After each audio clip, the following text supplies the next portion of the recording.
What's the deal, yo? Welcome to another episode of Philly to Detroit Boxing, man. We got another very special guest on with us, man. Our guy Dylan Ghost, man. What's the deal with you, bro? What's going on, man?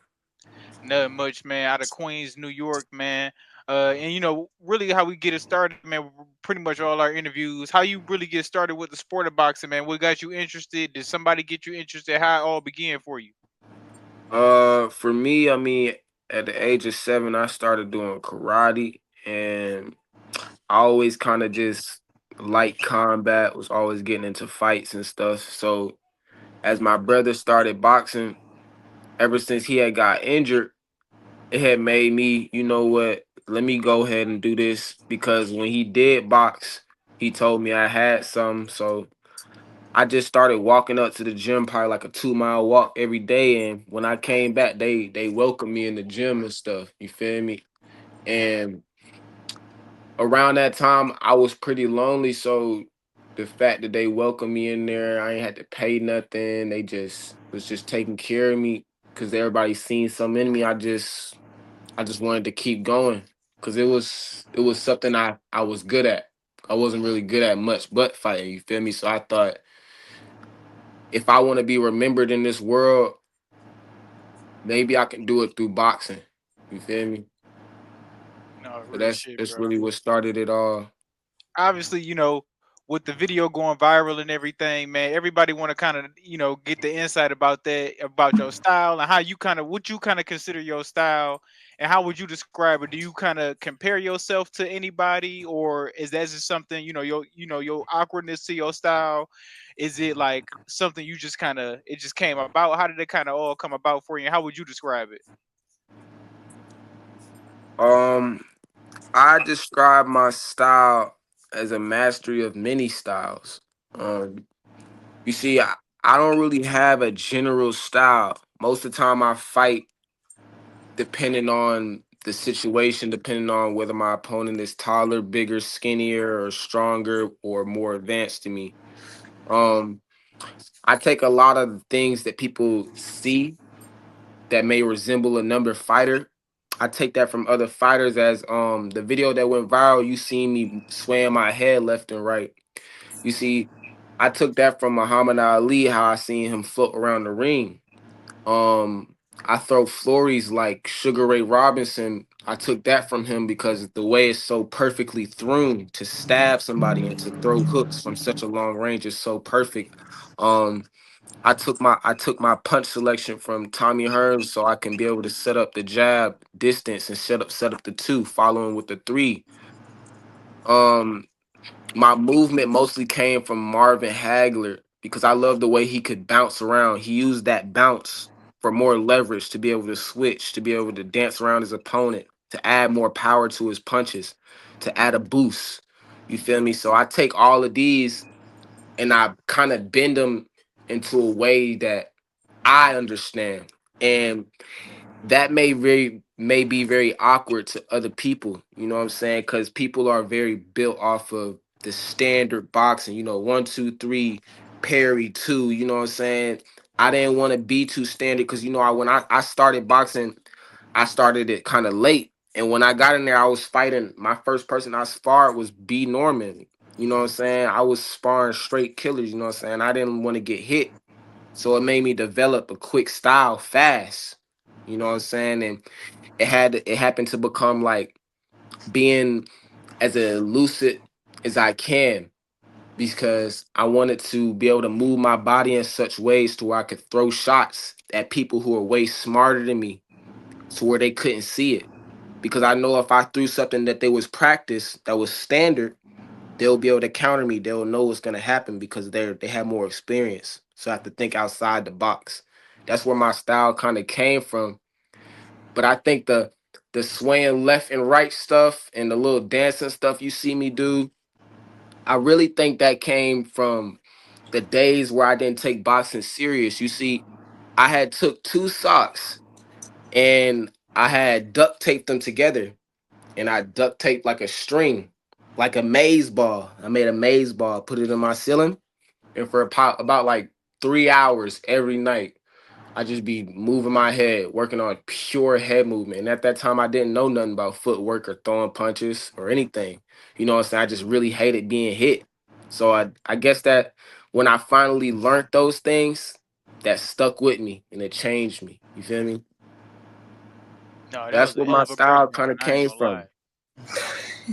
No, bro, that was Yeah, a hell of a breakdown, bro. You broke that shit down so perfect, bro. I was yeah, like, man. no, the real shit, bro. Like it's like you made that shit perfect to where I understood everything you just said, bro. That was a perfect ass I was breakdown. I'm going not gonna lie.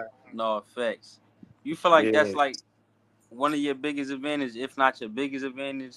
Because even guys like we watch guys today like Manuel Navarrete, who my co just brought up not that long ago, and he was able to he damn near gonna go in the Hall of Fame because he like an awkward fighter, and when you fight him, like you said, when you get taught boxing, you get taught to block punches, to slip this way, slip that way, Hmm. and like I said, when you go in there with him, you wasn't taught that growing up since a kid. You feel like that's like one of your biggest advantages. And do you watch Emmanuel Navarrete? I haven't watched them, but I do feel like it is one of my biggest advantages to be able to throw punches from awkward angles because it helps me get past a lot of barriers that keep me stuck. And of course, I know the style may look a bit weird, a bit laughed at, but you know what? I like that. I like that people look at me. Some people may laugh, some people may be like, "What the fuck is this?" Because that very same "what the hell is this?" they don't know like the technique in it is so deadly. And that's where I get my pride from. Because I would want somebody to think I'm sweet. I would want somebody to think like I'm just a goofball. You know what I'm saying? Um, I feel like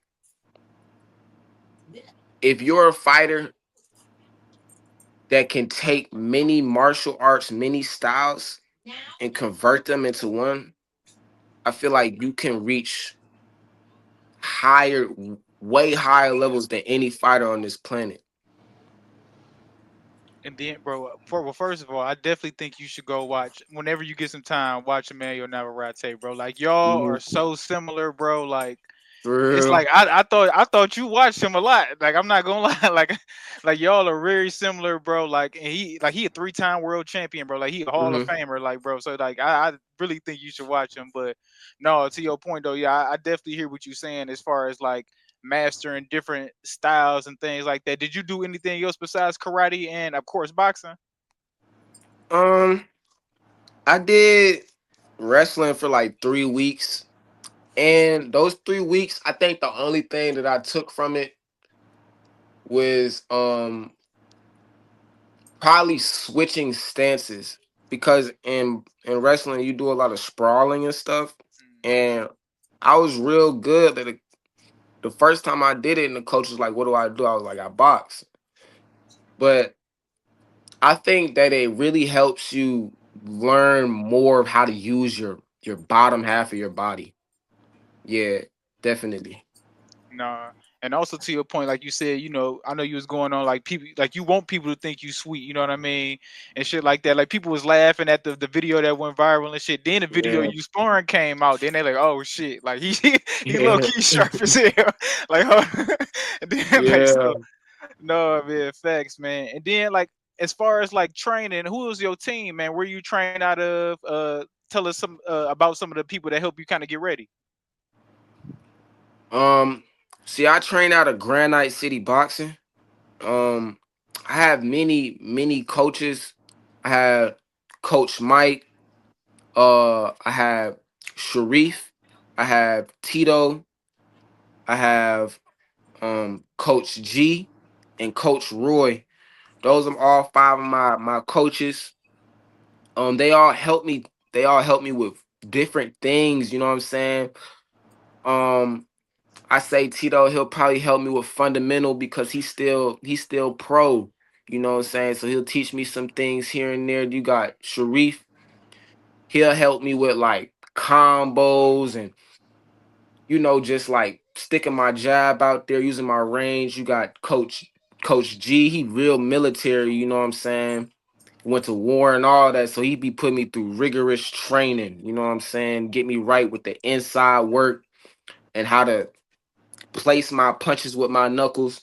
Then you got Coach Mike. He gonna teach me how to step right, how to position my feet. And then I got Coach Roy. He just gonna push me harder. You know, he gonna get the fighters in there with me. You know what I'm saying? And he gonna help me get my endurance up. So all they all play a part. They all see something in me, and I really appreciate them for that because they didn't have to take me in. They didn't have to, you know, they didn't have to do none of the things that they do for me. For sure. Yeah. Word. It, Sound like some Bud Crawford shit. Yeah. yeah. In You a know, he way. got like 5'6" trainers. He was the first star to really pop up on the scene with like 5'6" trainers. As Yeah. far as your career go, man, how old are you? What weight do you fight at? And how many amateur fights, or what's your career looking like as far as the record and things of that nature? Um, so I know it's gonna be surprising to hear, but I actually don't have no fights. Actually my last three opponents, they kind of seen my profile and pulled out. I was gonna try and get into a tournament, but I have to be open and have 10 fights for that to happen. Yeah, I ain't Right. gonna lie. I ain't gonna lie to you.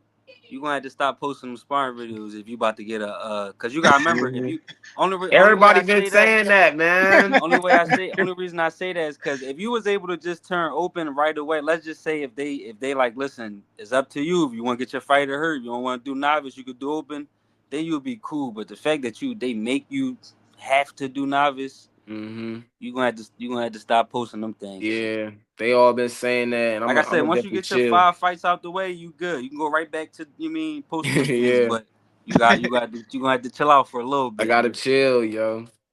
But No. right now, I'm gonna probably be fighting at 130, 132. I'm about 6'4".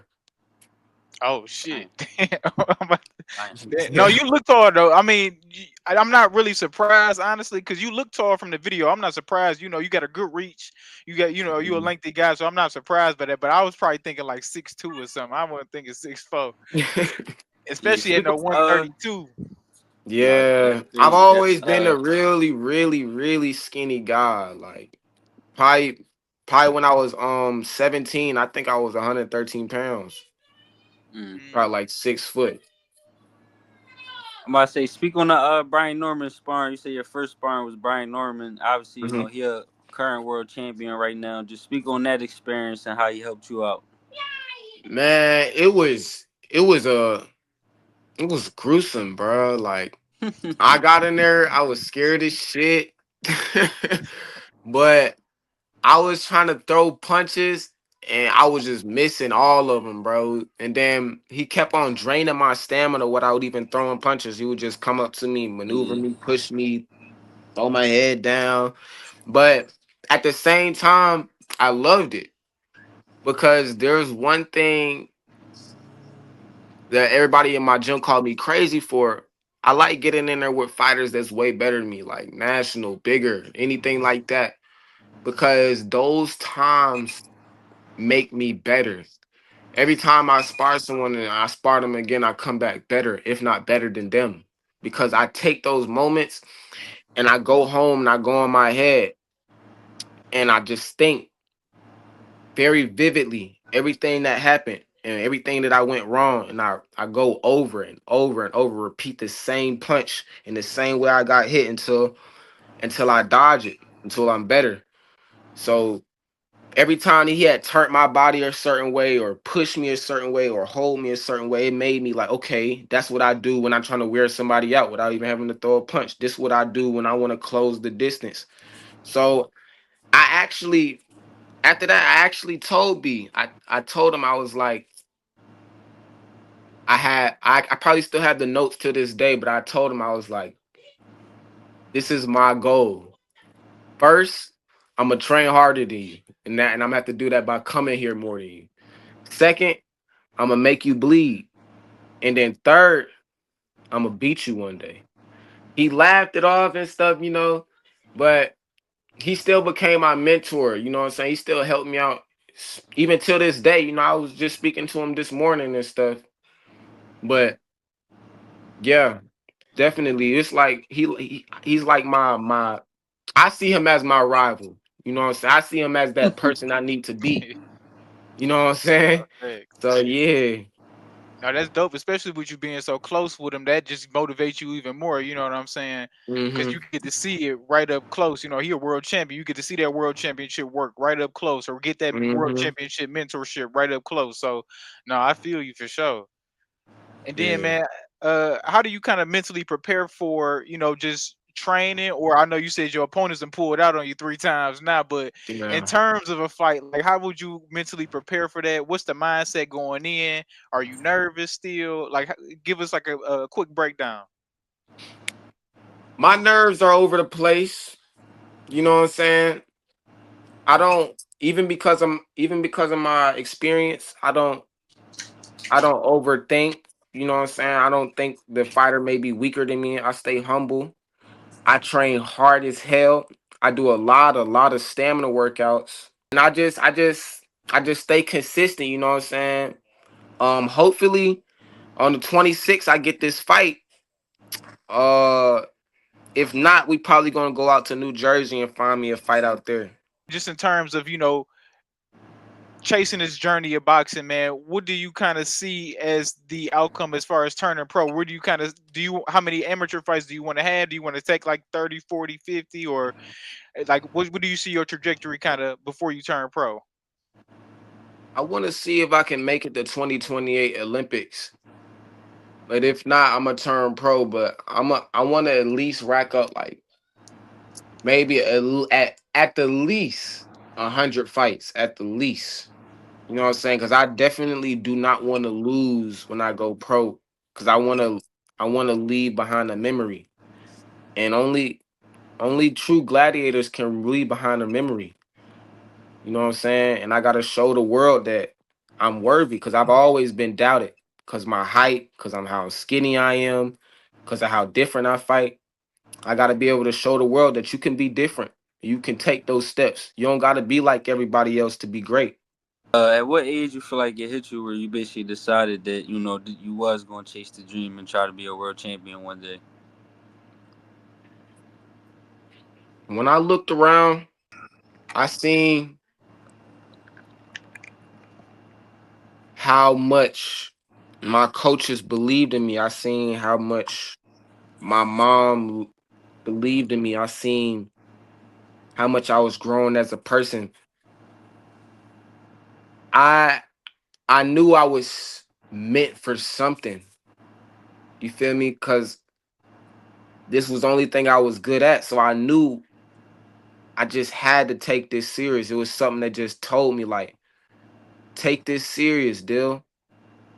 And as I did, I kept progressing better than all the people around me that been doing it since they've been kids. I start beating them up. I start really just going out to gyms, just beating people up. I asked them right after we spar, like, how many fights you got? Oh, I'm pro. Oh, I got 10 fights. Oh, I just came back from nationals and I just got done putting belt to ass. You feel me? So that's in my head, I'm like, yo, these niggas been doing this shit since they was 7 years old. And I'm just coming in here 2 years in doing this to them. Like, I need to take this serious, and maybe this can be my way of getting my moms out of working. You feel me? Because working a regular job, I'm not gonna get rich like that. You feel me? I'm not gonna move her to a penthouse and be able to fly out to new countries every week. That's job. That's not job money. You feel me? I need to be world champ. No, real shit. No, I feel you for sure. We on the same kind of time, so we understand the motivation. That shit come with. It's just a tough grind, but you like I said, man, you doing the damn thing. You in there every day, so you are already on the right track for sure. And Yeah. then, like to that point, I know you said you in there every day, man. What's it kind of like, balancing trying to be an elite athlete and just trying to be 19 years old too? Um, it's it's actually really a lot. I don't really show it, but it's a lot because I used to be working at FedEx warehouse while still in college and training at the same time. Then I had to come home and help out with my dudes. But I always thought If I can't get through this, then I'm weak. You feel me? I always told myself the hard things, the things that ain't nobody gonna say. You feel me? Cause this shit ain't nothing. You got niggas living in mud houses, walking 3 miles just to get a sip of water. If I can't do this, nigga, who the hell am I? You feel me? So there's sometimes I may look at it like, damn, this is a lot. But I know if I can make it through this, it's only gonna make me stronger. I'm only gonna come out better than people who got everything given to them. Feel me? So though it may be hard, I look at it as a gift from God. Right, no facts. Just to have that mentality, right? You gotta have that mentality, like you said. You know, you live in life just like everybody else. Shit, everybody got shit Mhm. they got to do and handle. Plus, you trying to be an elite athlete in a crazy sport where it ain't. You know what I mean? It's a dog eat dog sport. You know what I'm saying? So I definitely feel you for sure. And Yeah. then, man, in terms of obviously you spar with Brian Norman, but who are some other guys that you spar with, or who are some guys that just brought the best out of you? Um, Definitely Brian Norman for number one. I think my second it'd probably be Tito Lopez. I don't know if you know him, pro fighter. Then you have Najee Lopez. And who else? I think who really brought the best out of me. I think that would be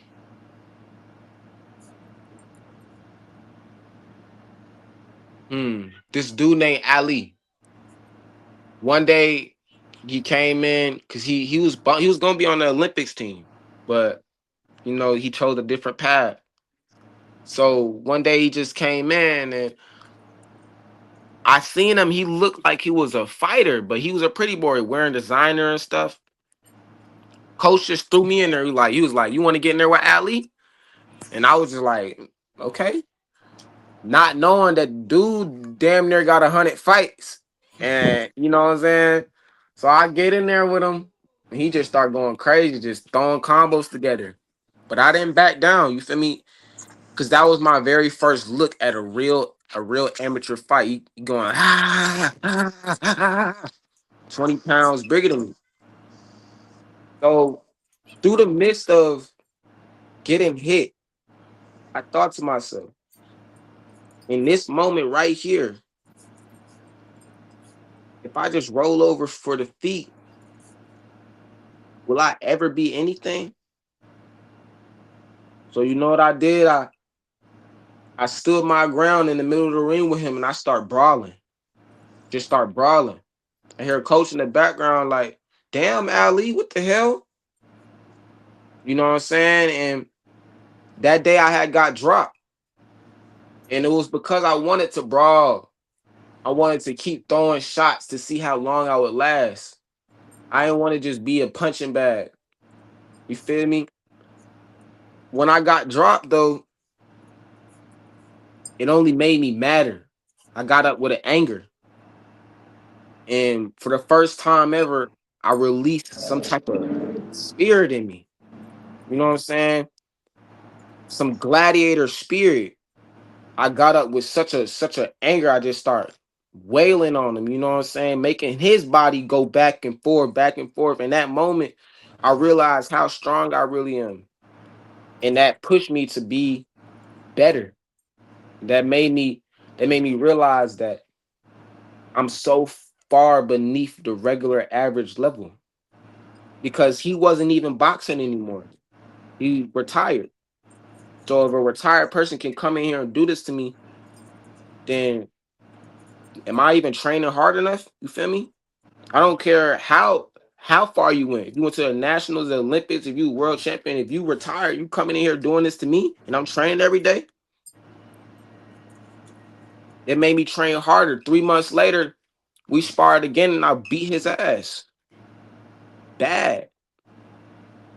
Feel me? And I love that about myself. I can overcome challenges. That's what pushes me to keep doing this sport. Where you live at? You live in Atlanta now? Yeah, I live in Atlanta now, over in Rex. Did you you say you from Queens? Did you ever go to any gyms from New York, or was you not boxing at that age by that time? Nah, not at that age. Do you see yourself in like the next 5 years? Where does Ghost Man see yourself like after putting in all the work? You know what I mean? Where do you see yourself landing in 5 years? 5 years. If I'm not an Olympian, then I see myself pro with probably about like 10 fights under my belt. You know what I'm saying? Um, I see myself doing social media, helping other people, but more or less still on the same grind I am right now, trying to be remembered, trying to be something that somebody can practice when I'm dead. Like when Mike Tyson is dead, people still gonna be practicing his style, and that's beautiful, literally amazing. Like for someone to have generations practice them, that's amazing. And I want to bring something new to the boxing world. I want to show them that you can dance. Fighting is about dancing. When it comes to boxing, you can fight through dancing. I want to show them that if you trust your body enough to where you're pure, you can be elusive, and you can use that to throw punches off the dance, off the rhythm of your body, off a kinetic link. I want to bring that to this world, and hopefully I get remembered for that. Nah, real shit, bro. And I did want to quickly ask you about the next big upcoming card we got coming up is the Ryan Garcia card. We got Ryan Garcia and Rolly Romero, man. How you see that fight going? Yeah, man. You know, I'm biased about Ryan Garcia, man. I ain't gonna lie, bro. I feel like he would have even beat Javante if he wasn't dehydrated. You know what I'm saying? I definitely feel like it would be a 50-50 fight though. Because people underestimate Rolly and his power. Rolly got crazy power and he got crazy good inside work. And when you fight somebody that don't have nothing to lose, that don't care, that's not intimidated, then you gonna have a war. But You don't feel like Rolly been a little like tentative his last couple fights ever since he got knocked out? I feel like Rolly was rushing himself too much into his career. I feel like if he would have took his time with his career, he could have been more. He should have played things much smarter. No, yeah, that's a good statement. It's just the opportunity came so soon. It's like Yeah. you don't never know when the opportunity gonna spin Mm. back. So you gotta take it. Right, and that bag Times you was there, gotta man. Yeah, you gotta have self-control though, because now he lost his legacy over greed. Yeah, I mean, he was getting that belt took anyway, though. That was coming. That was coming. But I feel like he made the most out of what he could produce. Like I told my coach, Rolly as a natural fighter, he just in terms of, to me, I could be wrong, but in my opinion, you almost can't be a natural fighter if you've been boxing since 5. Like it's all you know. Like it's not natural. But Rolly, a guy that seen world champions, was around it, and said, I'm gonna try it. I'm gonna see what I could do, and then really end up being a world champion. Really end up getting in the ring with Tank one day. Really end up fighting Ryan Garcia, and it's like Hmm. that's a natural fighter. Yeah. You gotta give that man his props, bro. He was fighting everybody. Yeah, like you Ain't duck said, just nothing. that mentality. He just not And he scared. decided that at like Yeah. 19. He was in the ring he decided that like 17, 18. He was in the ring with Tank probably like 7 years later after he decided I'm about to go see what's up with this. He probably was like 25 in the ring with Tank.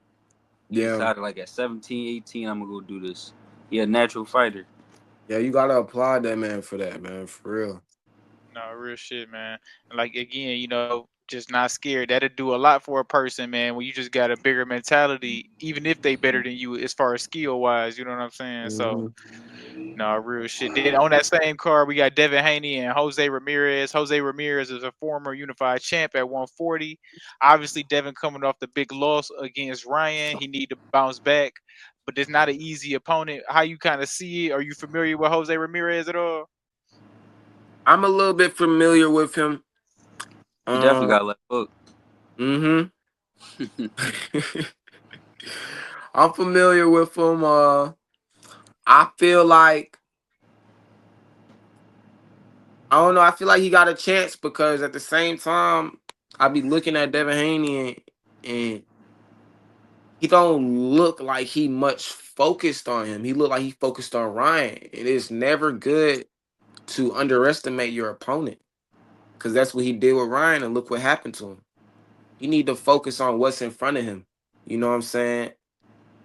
But clearly this is probably just a build-up fight for Devin Haney. But I don't know. I can't say too much about Devin Haney right now. He lost all my respect after that performance he put on, yo. I ain't gonna cap. So I feel like that would be a 50-50 fight as well. He gonna have to show me something. No, yeah, boy, in that fight, yeah, again, I do. It's at a bigger weight. I do feel like Devin probably feel a little better, as far as condition wise. We'll see. Again, I'm in agreement with you that Jose is not no, he not a rollover. He not a stepping stone kind of fight. I mean, I hmm guess in this instance he is, but in terms of what he's done in the sport, man, he definitely could cause some hmm trouble in that ring. So.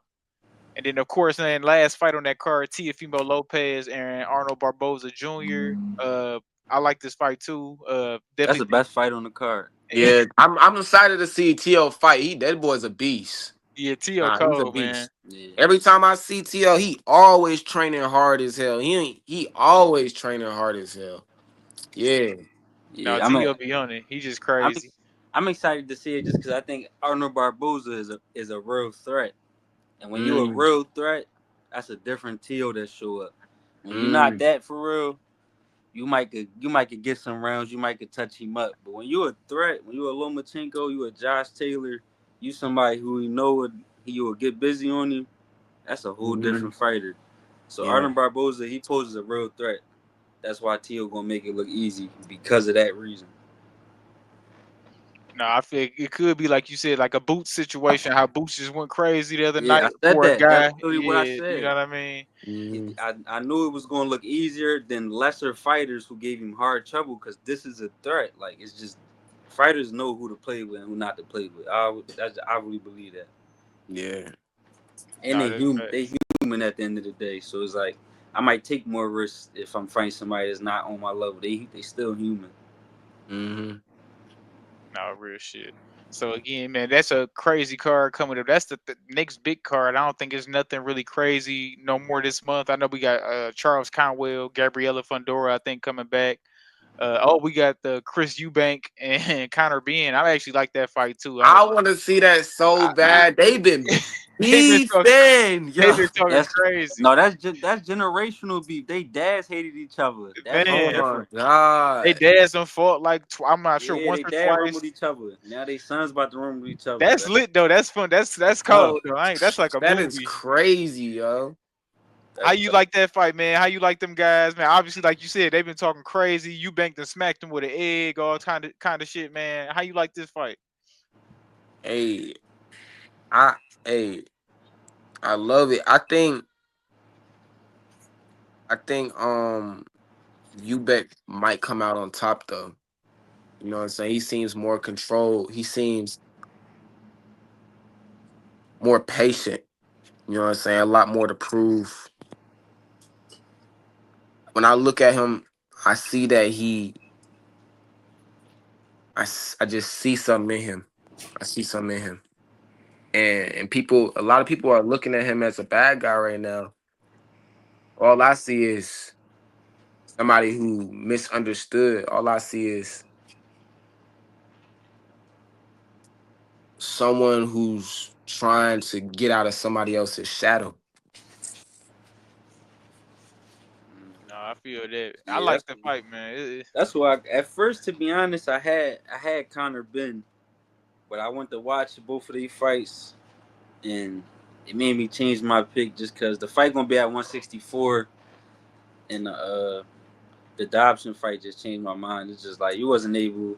He just ain't been getting guys out of there that's 147, blowing up 147 pounders. So for me to expect him to, he gonna just jump up to 64 and get him up out of there or win the fight. I think it's gonna be too much. I think it's gonna be a good fight. I don't think he's just gonna get steamrolled, but I think Eubank is definitely gonna win because Eubank definitely gonna win. Mm-hmm. No, Eubank a bad dude too, man. He can fight for real. Obviously he ain't as active as he once was. He get money now, so you know what I mean. He ain't got to fight as much. You know what I'm saying?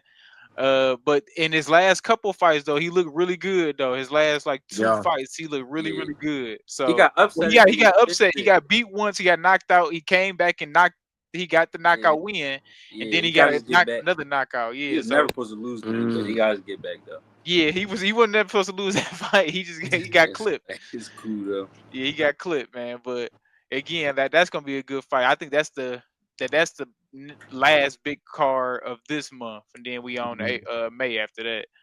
Man, yeah, let the people know where they can find you at, man. Let them know who you are. If you got anything coming up, any of that, man.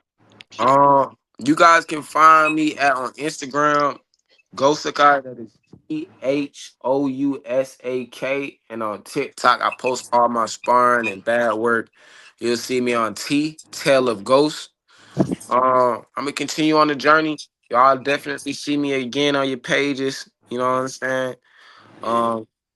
Hopefully I'll be able to show out. Yeah, stop. Remember though, you got to stop the sparring Jones though. Yeah, you gotta stop. We trying to get you fight. You got. Hey man.